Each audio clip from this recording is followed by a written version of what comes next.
Right. Let's kick it off. Now, tonight's session, I need you to have an open mind. That's going to help. Okay. Now, tonight's topic is more so around attachment theory when it comes to finances. Okay. Because this plays out very interesting with traders. Okay. Now, to start this, some of you may be thinking, I'm really good with money. I'm sweet. My money mindset's fine, whatever it is. Okay. Like I said, I need you to come to this call with a curious mind. If you don't have a curious mind tonight, scoot off, watch the recording. Okay. Now, trading. Okay. Trading, just like life in itself, is influenced deeply by past experiences. Okay. Now, past traumas, whether connected to trading or not, deeply affects the decision making in the real world of trading. Now, I understand some of you, like looking at the names on this call, some of you are like a week in, you're probably thinking, what the fuck is this? Just stay with me. Michael's like, oh, here we go. Stay the fuck with me. Okay. I've been in this game for almost a decade. I've seen some shit. Now, what's interesting about tonight's topic, right? About, say, past traumas, whether they are connected to trading or not, how it, I guess, affects your decision making is the power that's needed to overcome these traumas lies in the present moment. Okay. It is where we confront our reactions and then we get to have a choice to reshape our responses. Now, this call is actually kind of inspired based upon a one-on-one I just had with good old Max. Can I share a little bit about where you're at? Permission? Cool. So Max has been trading for a good couple of years, about 2 years or so. Very good with technicals, but he's doing this weird thing at the moment where he's just marking up the trade and not getting in the trade. I called him a wannabe trader and razzled him a little bit. And it is like, that's actually what he's being. He's being a wannabe trader because traders actually enter trades. And I'm sharing that because I know a lot of people are doing this, right? They're marking up the chart, marking up the trade, but they're not entering the trade in MetaTrader. Okay. Therefore, and Max's reasons are all varied, from what if price does this? What if it does that? Or what if I'm wrong and I lose money? Okay. All of these thought patterns are actually deeply influenced from past shit. Okay. Now, I want you to consider a scenario where you've encountered a distressing event in the past, right? Maybe you had a financial setback. Maybe you had a big loss, a personal loss, whatever it is. Think about that event, right? Can we go back to the past and change it? No, we can't because I haven't figured out time travel yet. But what is in our grasp is that trauma doesn't exist in the past. It surfaces in the present. Okay. It is the emotions, it is the thoughts, it is the sensations that emerge when we are confronted with triggers that are here in the now. So what I mean by this is something I was sharing with Max is some of you saw my story today about me holding a baseball bat in a shop where there was lots of fucking breakables. Lots of breakables, right? And I had a lot of intrusive thoughts to swing this bat. I literally played out a whole movie in my head of me just like going absolute rogue in Vinnie's and smashing all this crystal and plates and shit, right? I played it out. I had a great time in my head. The reason I'm sharing this is sometimes we can be like, we trade our thoughts at the end of the day, right? You are trading your actions or reactions are from thought. And if you don't have the self-awareness, you will act or you won't act. So what Max is doing is he is thinking a thought of, what if price does this? What if price does that? Therefore, I'm not going to now do what price is doing now. So what I asked and encouraged Max to do, like in the long wind of this conversation, yes, they do. What I encourage Max to do is to start gaining a new level of self-awareness where he is actually an observer of his thoughts whilst on the charts. Okay, because for this exact reason, right? I could have been in Vinny's today, and I could have listened to my thoughts and acted upon my thoughts, and I wouldn't be on this call right now. I'd be in fucking lockup because I just went rogue in Vinny's and demolished the joint. Okay, so I had an intrusive thought that would be detrimental to the situation, but I didn't act upon it because I just observed it. So I want you to see in your trading, where are you not observing your thoughts and you're just acting upon the first thought that comes to your mind. Okay, so that's a big thing that we talked about. So going back to the event that we can't change, right? I'm going to say it again. Trauma doesn't exist in the past, it surfaces in the present. And it is the emotions, it is the thoughts, it is the sensations that emerge when we are confronted with triggers in the moment, in the here and now. So when we think about trauma, when I say trauma, to those who aren't familiar with my work because you've been with me for like a fucking day, when I say trauma, write in the chat, what do you think of when I say trauma? Just so we have an understanding. Like some people, there's things like big trauma and little trauma, big T, little t. Like big trauma is something like maybe you were sexually assaulted when you were a kid, right? That's big fucking trauma. Maybe you're in an accident, fucking got your legs cut off, trauma, whatever it is, very extreme. Little trauma could be something as like someone just said something to you as a child, and now that experience is living in your body, and now it plays out. It could be as something like I said to Johnny, you're a fucking idiot. That's little trauma, right? And now he's grabbed onto that, and now it's showing up in all the things. Losing half my savings in trading and a couple of grand on top of that in an attempt to recover it. Yes, that is trauma. That is a traumatic event. So trauma, just so we're clear, it is experienced in three ways: thoughts, emotions, bodily sensations. Okay. Now, when it comes to thoughts, these can come in forms of vivid images, and they can also be, self-defeating thoughts. When it comes into emotions, it could be things like anxiety, fear, panic, okay?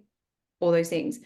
Bodily sensations, it's like your knees are weak, it's mum spaghetti vibes, like your palms are sweaty, you're shaking, you're twitching, you got that nervous little twitch in your leg, it's whatever, you feel sick in the stomach, you're sweating, whatever it is, bodily sensations, okay? Now, if we think of an example of past trauma, right, let's incorporate a broader perspective. I want you to imagine experiencing trauma unrelated to trading, and maybe you were bullied in school, okay? So let's just say the past trauma was developed by you being bullied in school really harshly, right? I was bullied at school, so I'm just going to pull upon this. So maybe every single time you stood up in front of the class, they made fun of you.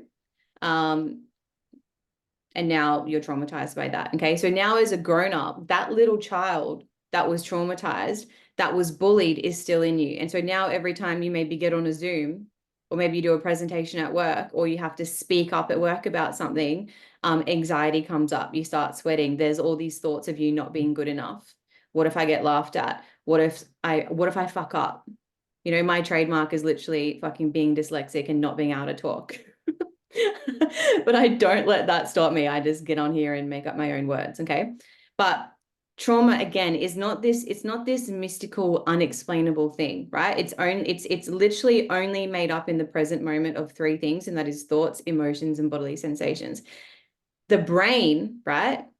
Your best friend, like your brain, which is your best friend, it brings trauma up as a defense mechanism to show you, hey, we're in a really similar situation again. You better start sweating because we're in danger. That's what the body's doing, okay?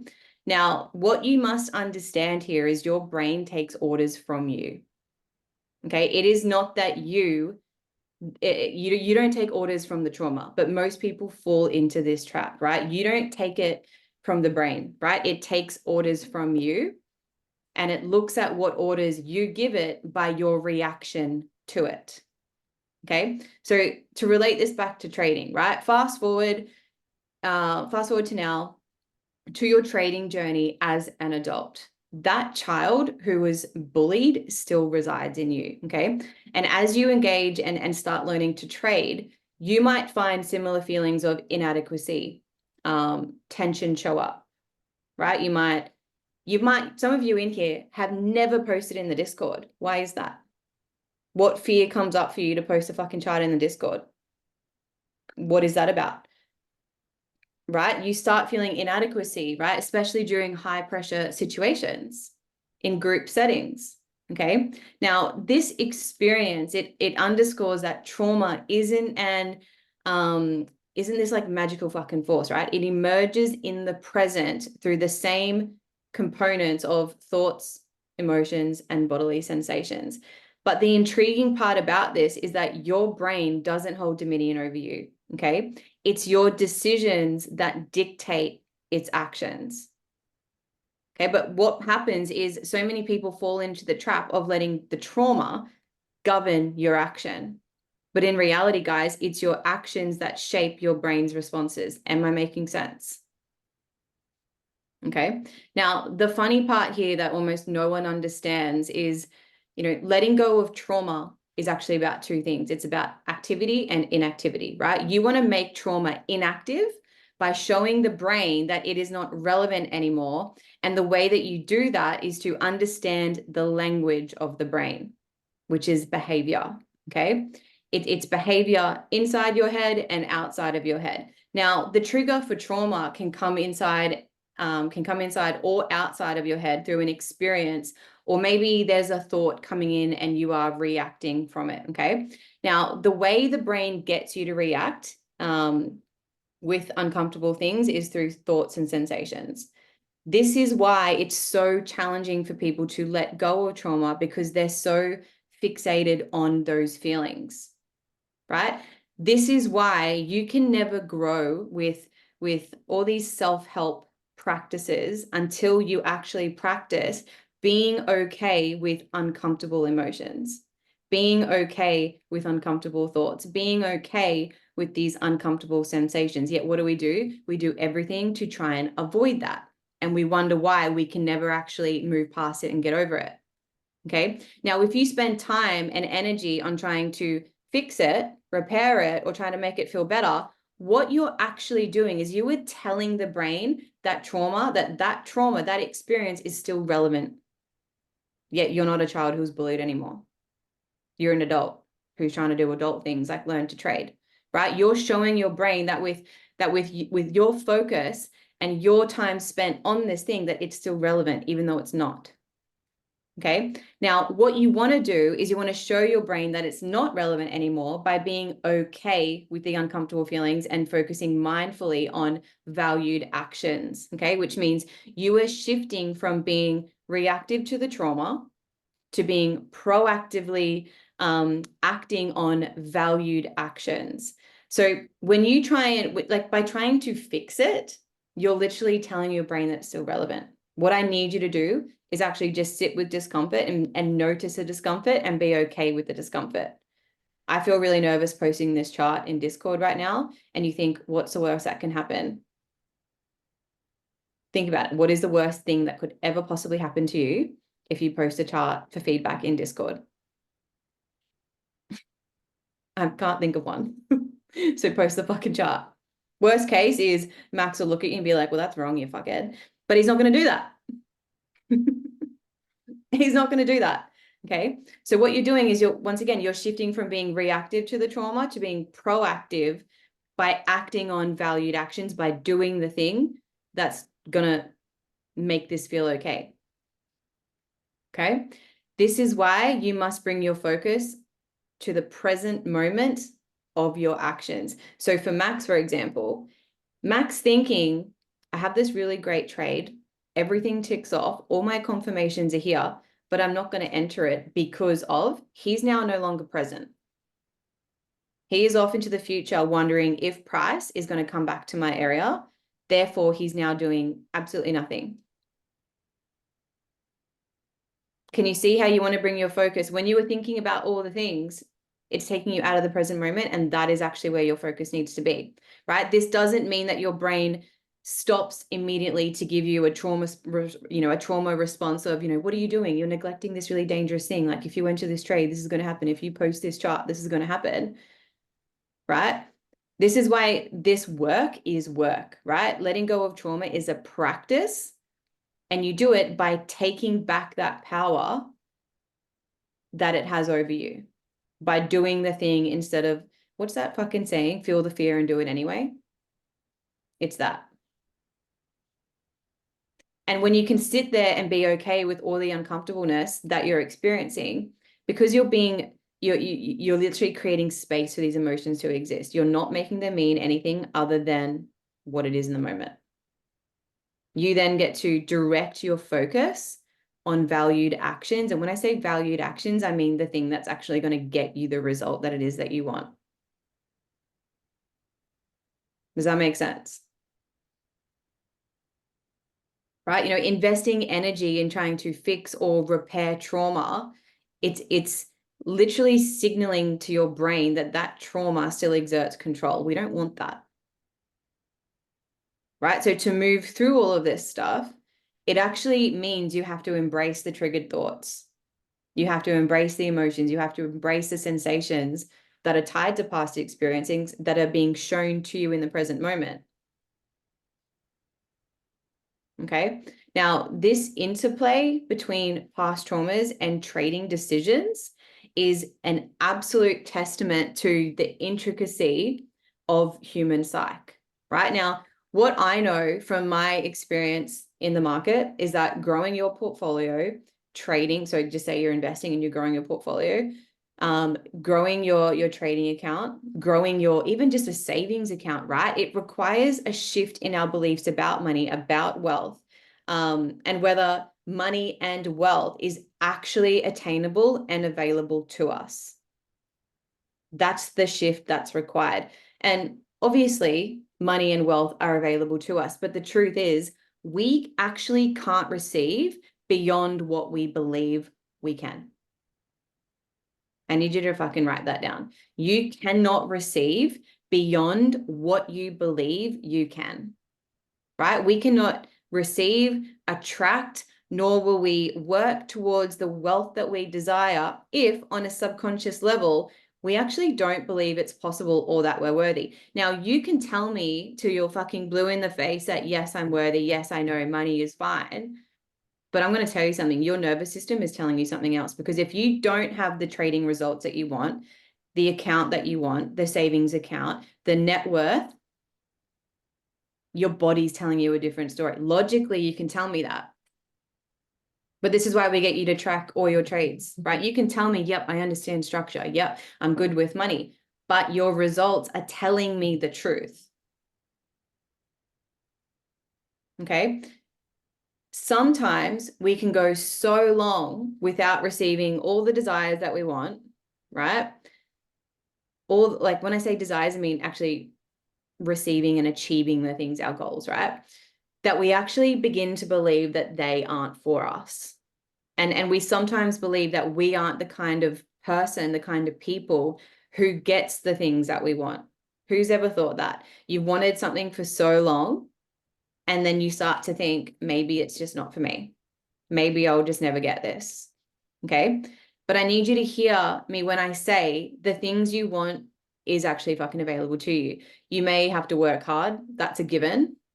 But I'm telling you right now, it's available to you. If the kind of finances that you desire have eluded you, it doesn't mean it's not coming for you or it's not available, right? One thing I deeply believe is a delay is not a denial. What do I always say? If you were the person, like if you, what do I fucking say?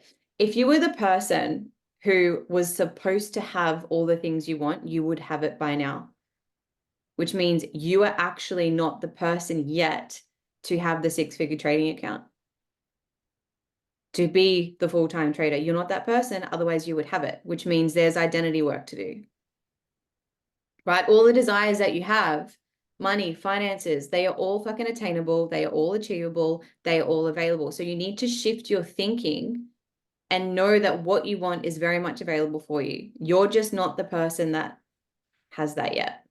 Okay.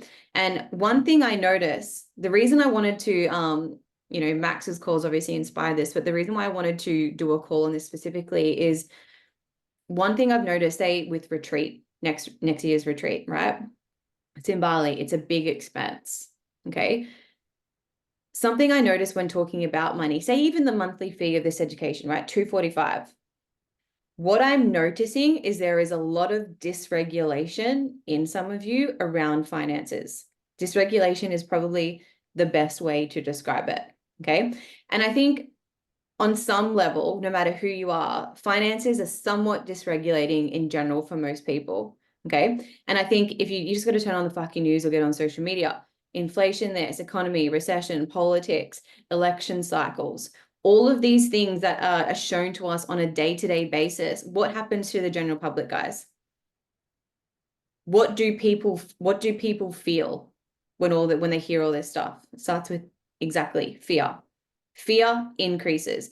Now, it's important to understand what I mean by dysregulating, as in, well, there's regulation and dysregulation. So if you, like when you think about money, people either feel fucking really stressed, they feel tight, they, that's dysregulation, right? If you're regulated with money, it's like you're sweet with money. You can buy whatever you want whenever you have a genuinely good relationship with it. So that's what I mean by that.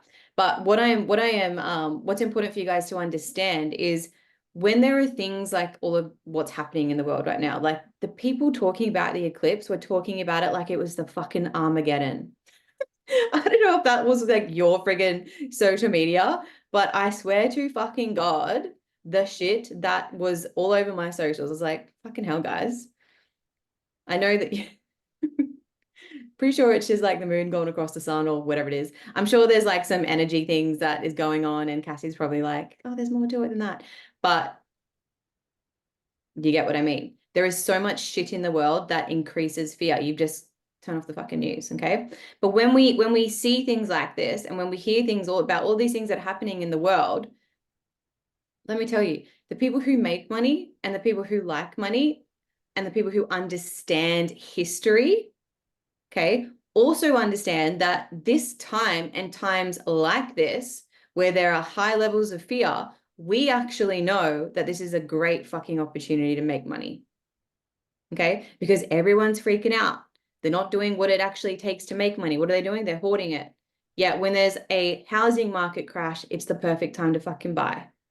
But what do people do? They sell. When the stock market sells off, what do? If they're not trained in, say, technical analysis, what do? They panic sell, not knowing that the market doesn't just go straight up, does it? It goes up, it goes fucking down. It goes up, it goes down. This is why being a trader will make you a significantly better investor. Okay. Now, when it comes to trading and when it comes to learning, it is about ROI. And I am not talking about return on investment. I am talking about return on implementation. Okay. You will get your ROI, return on investment, when you do the ROI, return on implementation. Now, in trading, I cannot guarantee when you're going to make money or even if you're going to make money. But what I can guarantee you is that if you implement, if you place trades, Max, if you actually enter the trade, you may make some money, right? If you have some urgency with this study and you raise the value of the importance of this, it's going to happen sooner. Now, just on that, with trading, obviously the return isn't immediate. Okay. It's going to take time. And because no one can give you, you're going to make money by this, no one can tell you that. That's completely on you, right? What you have to do is you have to increase the value of learning this skill as a priority. Because if you don't, things like your job, things like your business, things like whatever else will actually give you an immediate reward is going to take priority. So what I need you all to do is have a bit more urgency and raise the importance and raise the value of learning this. So this is now a high priority value and a high priority task that you must do. Okay. Action is the thing that has to be taken here for you to understand. for you to actually get the return on investment. But the caveat here, guys, is fucking work. And this is where the woo-woo manifestation world fucks up. They just say you can have the desire, you can have the thing, and it'll magically happen, forgetting that this takes work, right? I want to give you a challenge this month. And I'm going to say it, and I fucking hate saying this word. It's going to be manifesting $1,000, and don't fucking eye roll me. Don't eye roll me. There is a point to this. Okay. There is a point to this, and I'll explain it later if I remember. But that is the goal. Manifesting, write it down, manifesting $1,000. Okay. Now, who here loves the how of things? Like you're probably thinking, how am I going to do that? Put 2 hands up if you're a how man, how girl. Johnny's scared. Yeah. What, no one else is how? Fucking, if you're a how person, this is not your day. Not your day. Okay. Today is not your day. I'll get into the how, but if you start worrying about the how, I just need you to say, not today, fucking Satan, not today. Okay. And the reason why I'm saying don't worry about the how is because sometimes the how gets in the way. We prevent ourselves from learning by focusing on the how too fucking fast, right? We prevent ourselves from learning when we focus on the how. This session, this topic is more about you and how you're wired around money than it is how to manifest money. Because I promise you, you get your wiring right, you'll fucking get your little manifestation. Okay? Because until you understand how you're wired, you're not going to understand how you get in your own way with the how. And you all get in your own way all the fucking time. You all take the steps to learn this, you follow the blueprint, but then you don't actually believe you can achieve it. There's not consistency. Okay, then something happens, life happens, a curveball's thrown, now you're behind in your study, now it's not as important. Esther, you have to pause.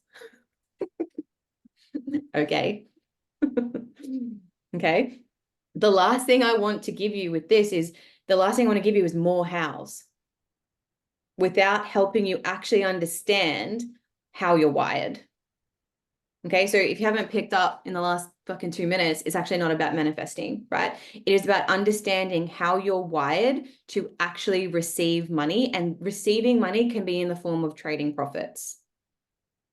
It could be in the form of demo trading profits. It could be on clients. It could be on pay raises at work. Okay. The psych behind this is the thing that's affecting your trading. Because, money is never a triggering topic. So nothing's ever going to come up for you, right? Fucking kidding, by the way. So I just want you to notice your effect, your feelings, your somatics, right? Your bodily responses, your tension, maybe even your relaxation, because money stirs up shit. It is an amplifier, both when we have it and when we don't have it. So I guess the first part of this conversation is actually about healing your relationship to money. And some of you might actually be sitting there being like, I earn good money, I'm solid, money's an issue, all the fucking things. But I'm telling you, hear me out, every new level, new devil. Why do you think traders will go ahead and get a 6-figure funding account and lose it? Drop it in the chat. Why is that? Apparently the $100,000 FTMO account is the thing that everyone fucking wants. Yet when people get it, they don't withdraw, they over leverage, they over risk, they blow it, they lose it. Why is that? Because we aren't wired to have that kind of money yet. Not yet, not used to seeing that much money. They can't hold that money energetically. Thermostat, exactly. Okay. So once again, even though I've mentioned manifest $1,000, it's not about that.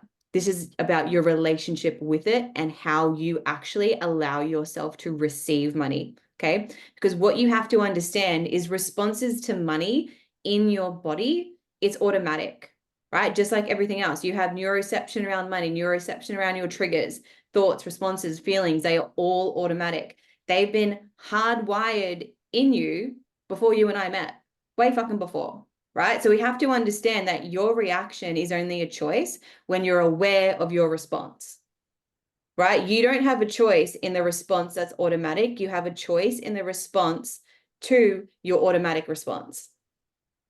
Only when there's awareness. Does that make sense? And don't be saying yes if it doesn't. That does not help you. Okay. And you might be sitting there thinking, this is easy, this is fine, this is bullshit. There's a lot of responses to money. And the one thing that we in the psych world know from attachment science is that up to 90% of your behavior around money is imported from your history. Okay. Meaning there is a continuity of your history from your childhood to adulthood in your relationship with money. This is attachment science. Now, I'm not going to go into attachment styles because attachment work is like a playground for perfectionism. You know, you've got secure, avoidant, anxious, dismissive.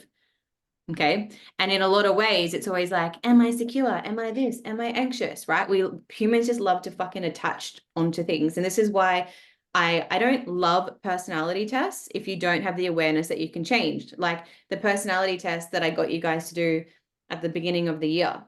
It is just for awareness around how you are currently showing up, but you need to then have the awareness that it can also change, right? Your personality doesn't always stay the same. It is fluid.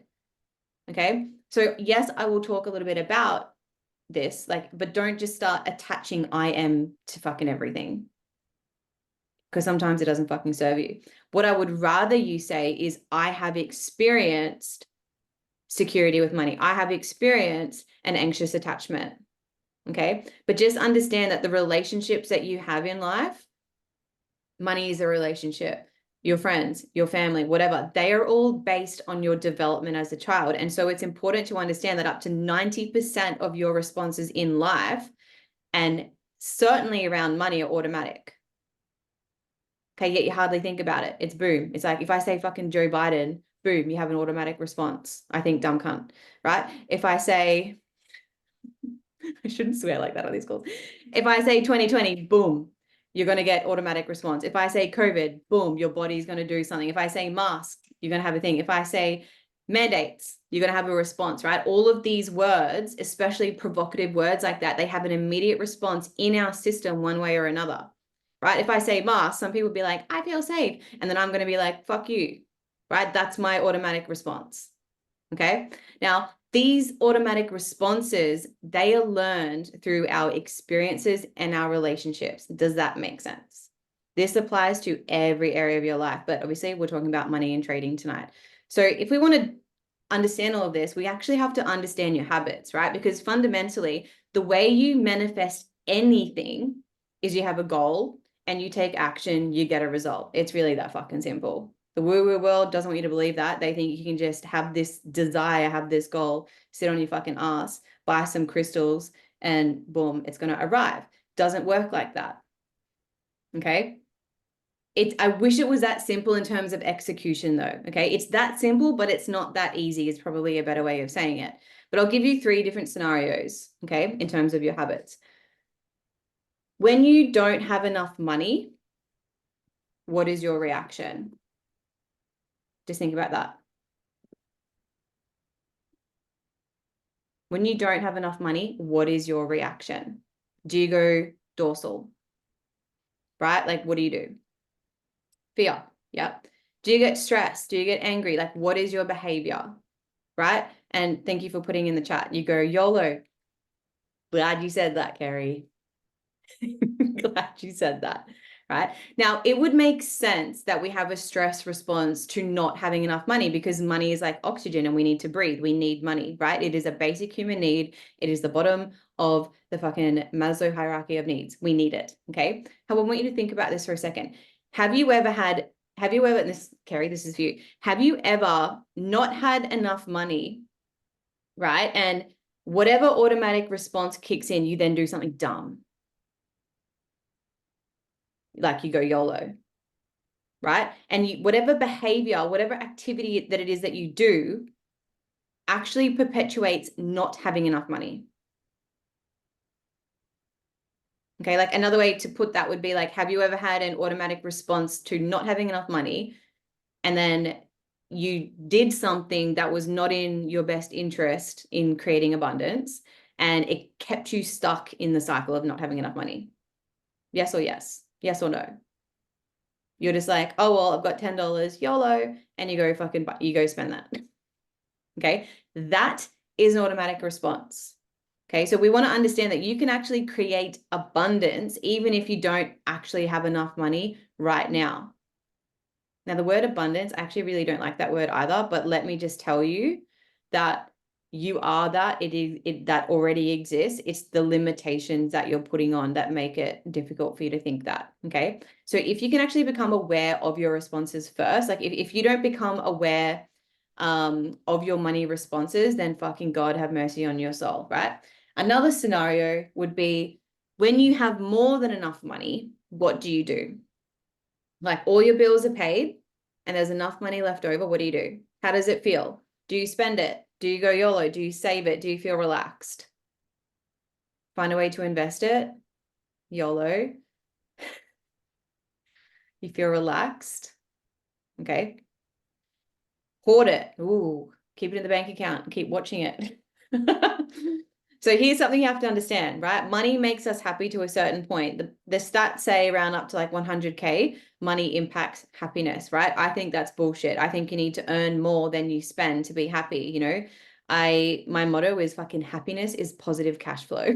I live by that shit. Happiness is positive cash flow, right? So it's not that money won't make you happy, right? If you have more than you need, you're generally pretty fucking happy.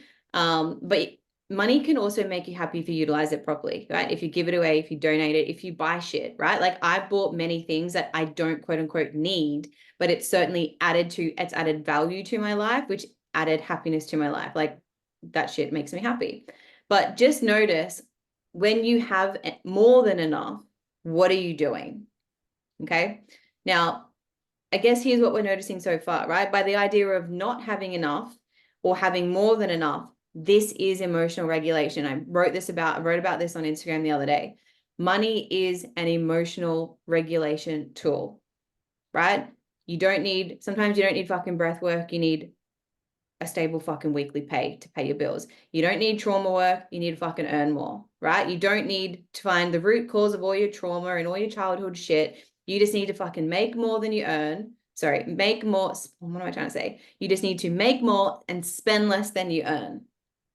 Okay. And yes, sometimes it is about the other stuff as well. But my point is, I want you to start noticing how you feel when you have less and when you have more, because this is emotional regulation. I fucking love money, and money's going to go where you tell it to go. Okay. Now, scenario number 3. What happens when you have just enough? How do you feel? Right. And when I say just enough, I mean, let's be fucking honest. What is your set point? Where is your financial thermostat hovering? Okay. Remember, your set point is fucking, I can maybe have more money in my account, but I'll bring it down to the low point. And this is generally where it's at. Okay. Is your set point not having enough, just enough, or more than enough? What is your set point in those 3 scenarios? Not having enough, just enough, more than enough. I want you to type in the chat, if you're comfortable, what you are experiencing on a regular basis. Okay. Now, I want to ask you some questions, and let me just pull them up about your financial blueprint, right? Just briefly, don't go into story. Just sit there and answer the question. You don't have to think that fucking hard, right? Has money been easy or hard for you to get? Okay. Easy, hard. I work a job, get the money. Hard. I can't find a job. Hard, right? Now, don't write down a whole fucking thing and a whole story on this. Just think about the answer, okay? Have you had to work hard for it, or does it feel somewhat effortless?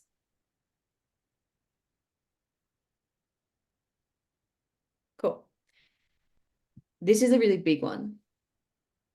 Has it been safe for you to earn more than your parents?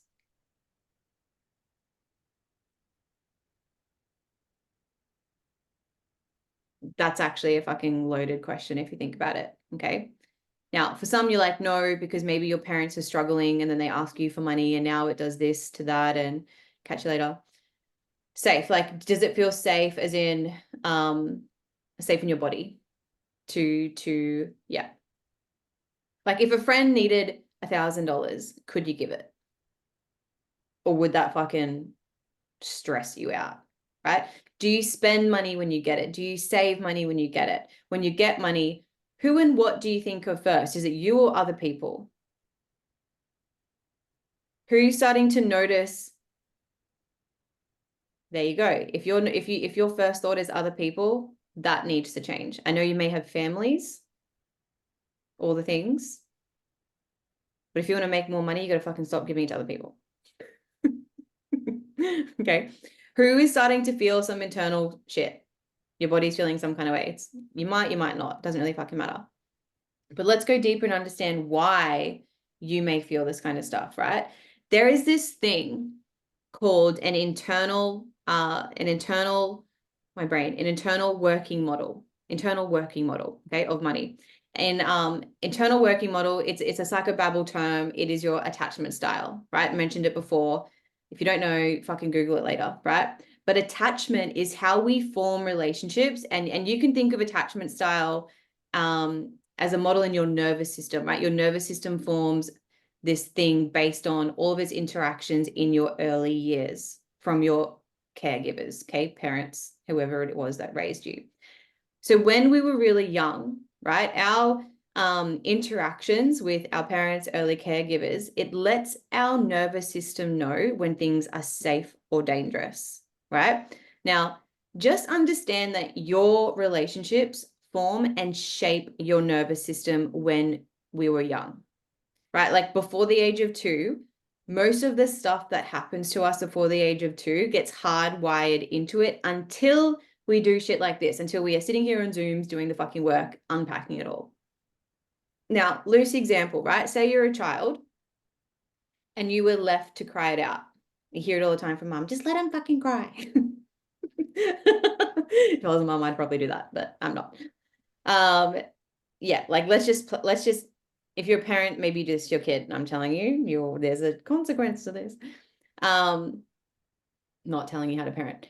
So let's just say you're a child, you were the child here, and you were left to cry it out. You're neglected in a way. That is what your nervous system is telling you. Your nervous system is being taught as a little baby that your need in that moment isn't being met. Now, logically, as a parent, I'm thinking if you have kids right now, you're probably thinking, oh shit, I'm telling you this from a nervous system fucking level stance, okay? If you were left to cry it out as a baby, neglected, even though you're not, neglected, your nervous system, when you're a little baby, in that moment is being taught that your needs aren't being met, right? So when you get older and you're out here hustling, you're trading, you're trying to make money, and you're worried that it's not going to happen, most of the time, there's a level of neglect in your history. Okay? Stay with me, Michael. Stay with me.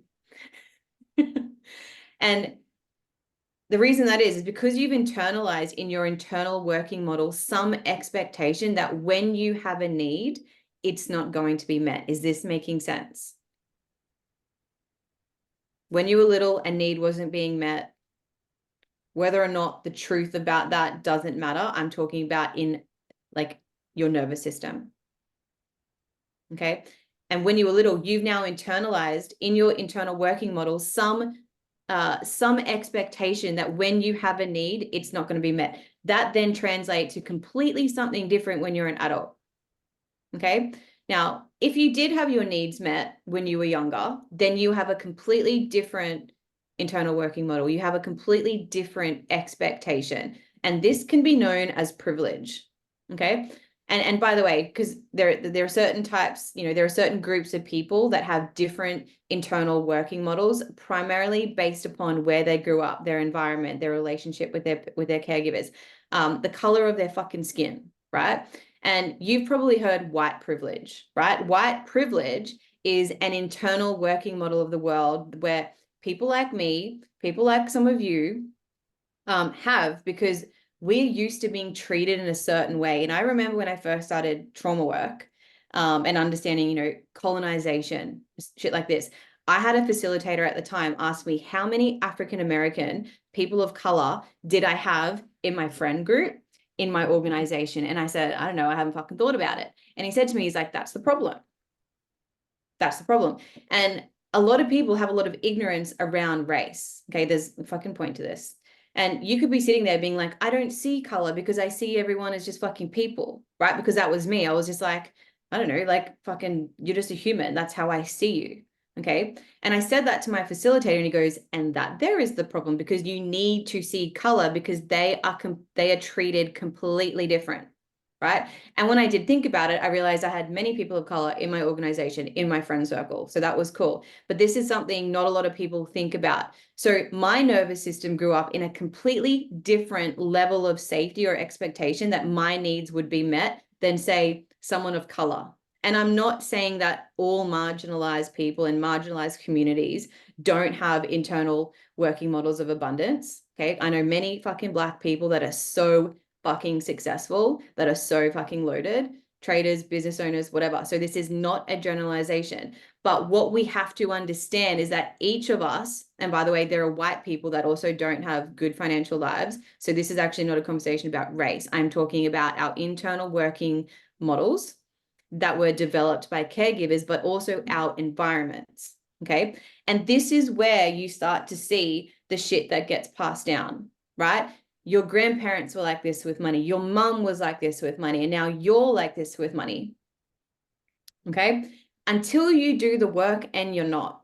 Because unless you interrupt the pattern, shit is going to stay the same. This is attachment work, right? And what is interesting here is your unique history forms your attachment to money, right? Your attachment style related to money includes things like your model of yourself, right? How do you see yourself and money, right? Do you always identify as I'm fucking broke, I'm struggling, I'm abundant, I'm always in debt, I'm the person who can't earn, I can earn, I make good money? What do you identify as, right? It includes your model of money, right? What do you actually think about money? What did you hear about money? Was it the root cause of all evil? Whatever it is, like money, like, or do you believe something like me where it's like money's made round to go round and flat to fucking stack, right? That's my belief. Okay. We all have different models. Who I am to money. What is money to me? What is money to you? Maybe it's easier for me to make money than it is you. I don't know. Right. But then there's also the model of others. So based on your history, you're going to relate to yourself, relate to money, and relate to others completely fucking different. Right. Maybe think about it. When you see someone else become successful, what is that like for you? When you see people pick up trading quicker than you, what is that like for you? What is your internal system saying? When you see other people get funded and they've been in this doing this shit for 6 fucking months, what is that like for you?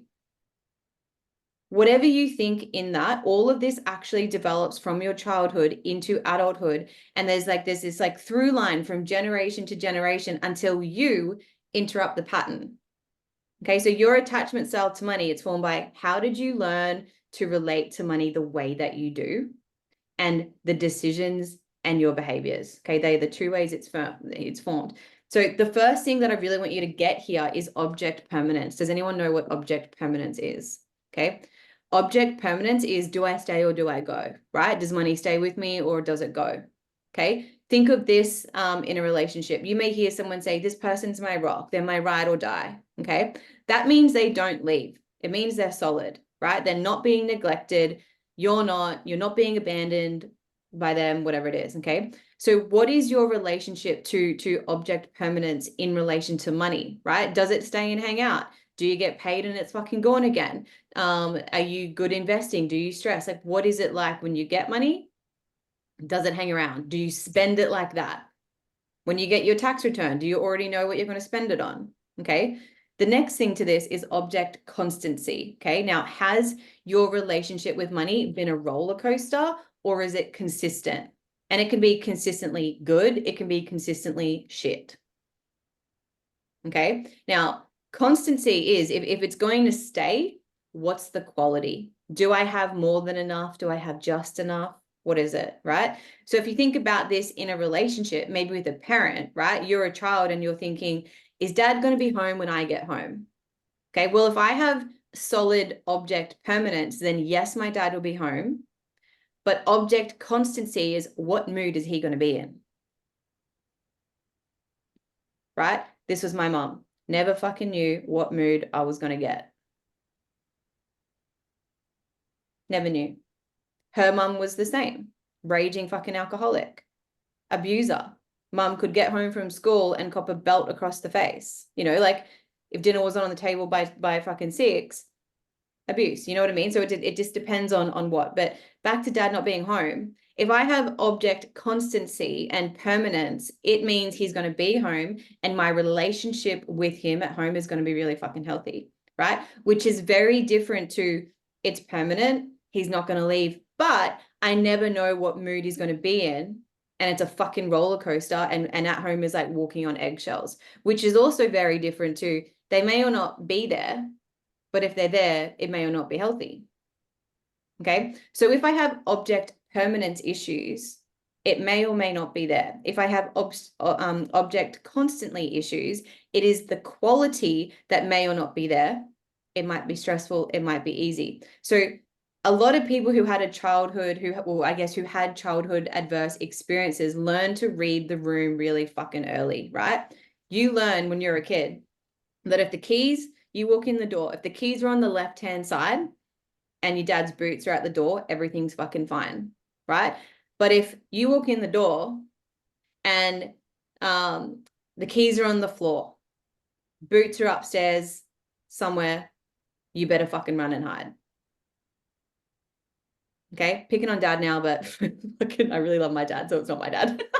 But you just learn to read the room, okay? Then you need to look at the quality of environment, right? Has your environment that you grew up in supported a secure attachment to money or what other attachment style, right? Did your environment growing up make you feel anxious? And this isn't about money. This could just be like in relation to your parent, to your caregiver, where you avoid it, right? These are all the things you want to understand if you want to change your relationship with money. Okay, if you're on your phone, I'm calling you out. Phone's down. Just listen. Okay. Before you get to the how to make more money, you need to understand your wiring. Why is that? Because the how won't fucking work. You can logically know all the things. You can logically be fantastic at technical analysis. But unless you understand how you're wired, that's going to be the thing, just like Max today, that's keeping him from becoming the highly profitable trader that I know he is. Okay, because here's the thing. There are unconscious expectations that we have about people, and there are also unconscious expectations we have about money. Will it stay or will it go? If I put all this time in to learn to trade, am I going to make money, right? If I invest this money into Bitcoin, is it going to come back tenfold? And then what's the quality of it, right? The point here is pattern interruption. You cannot change what you're not aware of. So your attachment style, it's really fucking important, right? It's am I worthy or not? Am I valuable enough to have it or not? Right? These are all internal working models that you have. And if you feel unworthy of money, unworthy of success, worthy of it or not, right? If you're effective at learning, if you're effective at earning, okay? A lot of people will think, we'll sit here or get on the charts and be like, I'm trying, but it's not working. The translation here is when you were 2 and you were crying out for a need to be met and that didn't work. So now in your nervous system, you think trying to learn to trade to get a need met, AKA make money, won't work. So now your internal system isn't supportive. Does that make sense? It transfers from an object thing when you were a little child to now a money thing as an adult, right? It forms how you are when money is coming in versus going out, which means for trading, how you deal with drawdown, how you deal with losses, how you deal with losing streaks, right? Do you freak out when it goes away and do you hoard it when it comes back? Do you close out your trade because shit, I don't want to lose all this money? What if it doesn't hit my TP and it turns around and then I get stopped out? right? Your attachment style is creating your expectations for all kinds of fucking things, right? Your own and other people's behaviors around money, right? All the reasons why you say you can't when it comes to money, can't come to Bali. Why is that? Asking for a raise, raising your rates, holding your trades to actually hit your take profit. If you're cutting your losses, if you're moving your stop loss too early, right? All of this is rules from your past, right? The rules that were hardwired into you making decisions now, even if that result isn't what you want. It's why you do dumb shit on the charts, right? And you've heard me say it a gazillion times, money in itself is neutral, right? But it is your internal working model that is calling the shots. It is the thing telling you what's possible or not, right? It's literally saying, I'm not blaming you, but it's your fault. That's what it's saying, right? It's saying, I'm not blaming you, but it's your fault. But in here, right, is wiring that you've inherited. So we need to make conscious, and we need to make all these things conscious and explicit, because when you make it explicit, you learn that this is the shit that you get to do, right? You get to make a different choice. When you bring awareness to the thing, you make it conscious, you make it explicit, you get to choose different. There's the fucking power. Right? And I don't even fucking know if I mentioned what attachment styles are, but it's a secure attachment, which means I'm good with money. Money's good. I love money. Money loves me. I've got no beef. I can afford what I want. Anxious attachment is, I'm bad, but money is good type vibes. You got avoidant. I'm bad. Money's bad. Money causes conflict. Money caused lots of arguments in my household growing up. You've got, my God, what's the last one? Dismissive. Okay. This is, I'm good, but money's bad.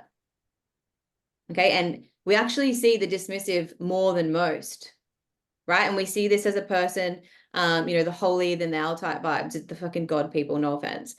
And what's fucking funny about the God people is churches do not have a DA personality, right? The Vatican has billions of fucking dollars. They are very, very secure. So examples, right? Like if you're in a secure attachment with money, when it comes to money, it's I feel safe, I feel abundant, I feel supported. Okay, it is safe to come, it is safe to go. I know I can always make more money, right? I value it, I respect it.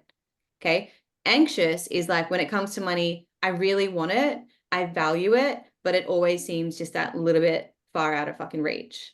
Okay, avoidant is, when it comes to money, I don't talk about it. I just don't like it, right? I never have much of it. It's always a problem.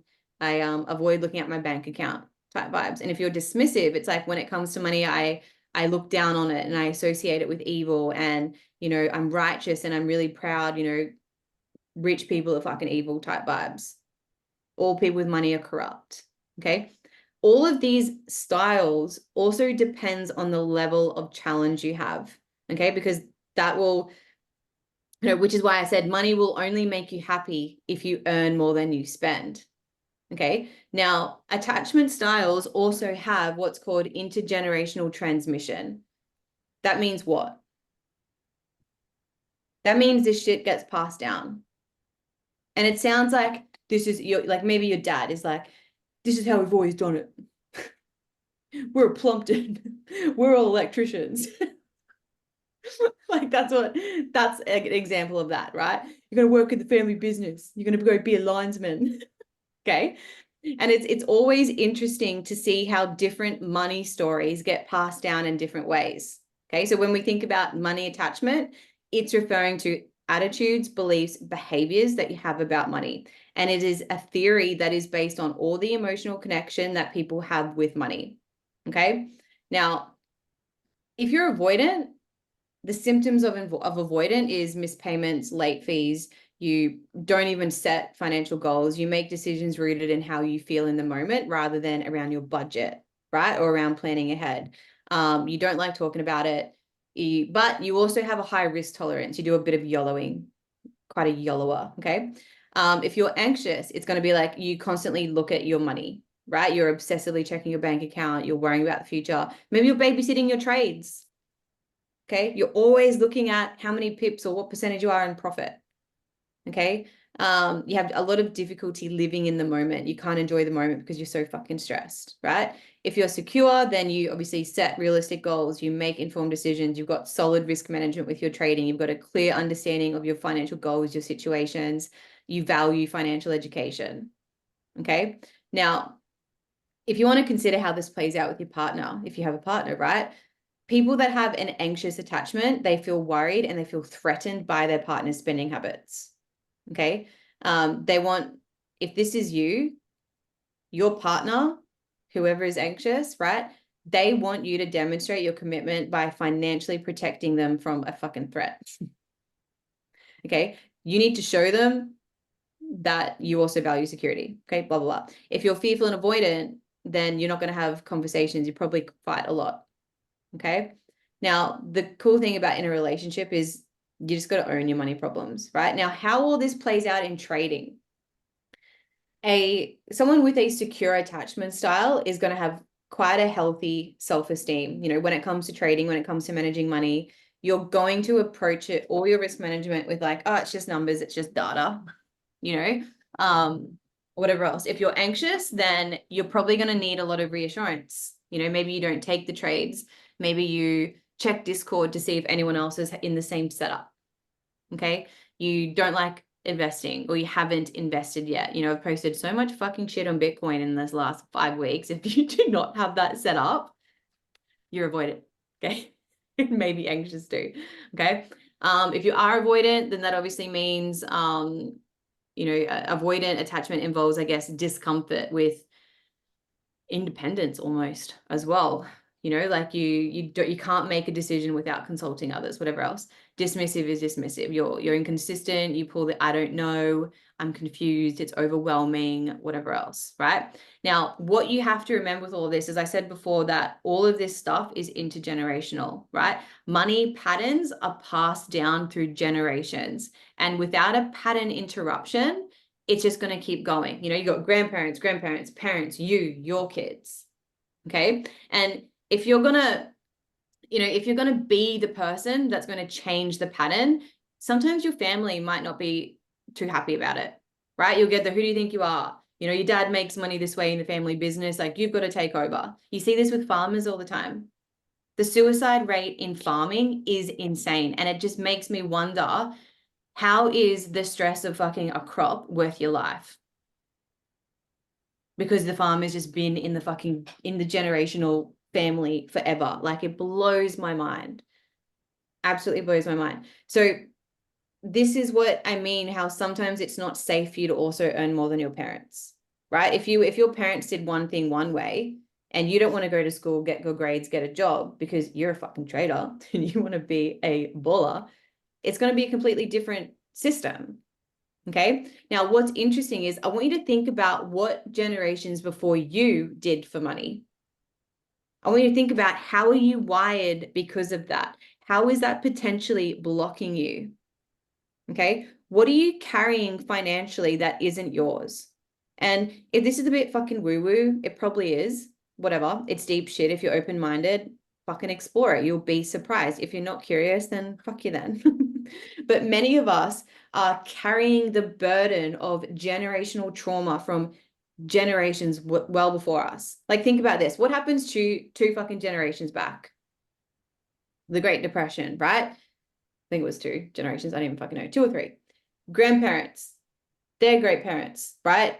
Experienced the Great Depression, and they didn't have the fucking internet, right? No savings, no Bitcoin, no trading, no MetaTrader that we all have today. It was rough, right? Like, if you look back to say 1890 to 1950, like, fuck me, that was a very fucking tough time. You had World War I, World War II, Spanish flu, whatever that fucking was, pandemic, Holocaust, Pearl Harbor, Great Depression, Roaring 20s, right? That was a tough time to live. That generation instilled values on their kids and their kids and their kids, and all the stories from the Great Depression live currently today. Things like, don't live beyond your means, right? Yes, that is important, but that can also have a negative impact on wealth creation as well as a positive impact. Okay. Things like, work hard, go to school, get good grades, get a house, white picket fence, right? Be happy with the job you have. Those things still exist today, right? So those are like generational echoes from the Great Depression that live culturally. Is this making sense? Right? What are some of the stories from way back then? It's or when you do the money mindset bullshit, it's the shit that all comes up with that. Money doesn't grow on trees, right? Whatever it is.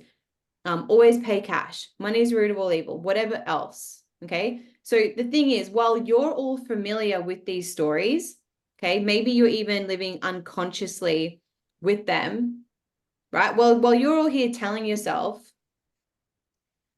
all these money bullshit limiting stories, whatever it is that you fucking tell yourself, right? You realize that when the Great Depression happened, there was no internet, yeah? There was no TikTok.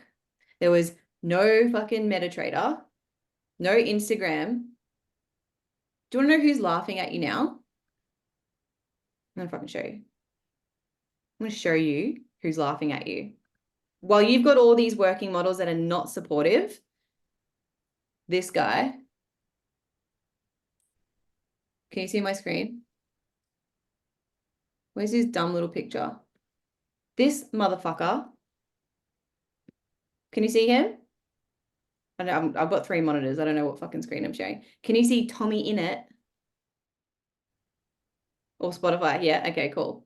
Right? While you're worried about all these money stories, telling yourself all these limiting beliefs, this motherfucker, Tommy in it, 20, net worth 4 million. Go fuck yourself, Tommy in it, is what I say. Right? So many people are like, well, whatever, man, internet, I get money. That's what these guys are doing. These motherfuckers just growing up in the internet world, oblivious to all the real world shit, they're making bank. And here you are with your limiting story about money. Right? And it's cool because all of us are in this. I don't know how old all of you are, but most of you, I'll stop sharing my screen. Most of you I know, and we all are in this in-between world. We're like old school and new school. You know, we grew up without the internet, playing with fucking sticks and rocks, magnifying glasses, and like trying to set leaves on fire. Trying to light ants on fire, whatever we're doing. Grew up without the internet, right? We now have internet kids, all these younger kids making bank on the internet, right? Come on, guys. The competition for this shit. I don't know who he is. I was just looking up 20-year-old millionaires and this motherfucker. He's a YouTuber, right? Twitch, gamer, whatever it is. My point is, while you're here wondering if you're worthy of trading success, wondering if you're going to make it, Tommy Innit is out here on YouTube earning 4 million, right? There are kids out there becoming funded traders. What I need you to do is stop acting like it's 1929.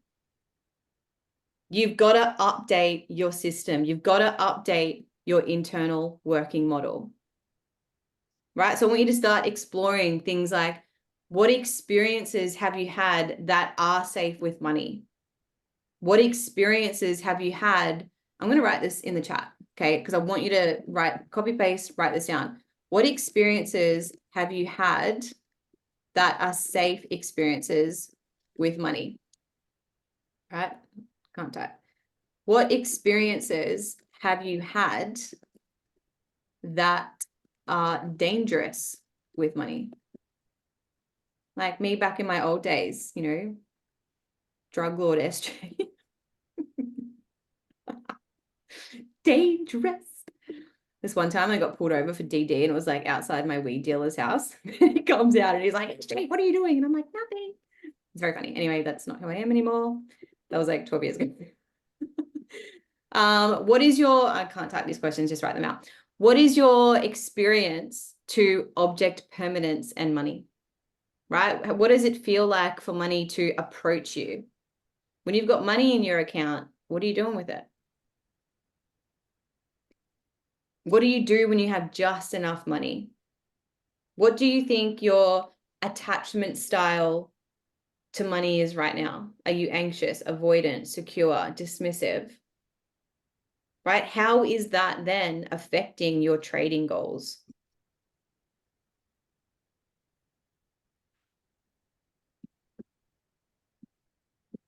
How are we feeling? Do we have any questions?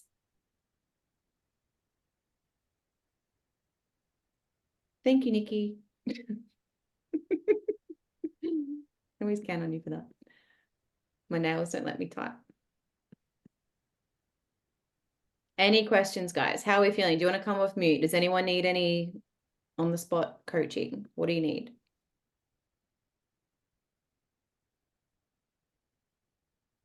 Was this helpful? Was this a waste of your time? I look forward to be like Tommy, exactly. Tommy in it. I assume he's from England, so I just add that. Cool. So guys, point of this is you just need to consider what all of this and how it's affecting your trading results, your money, all the things. Trauma of money is very, very interesting. I'm just going to stop recording.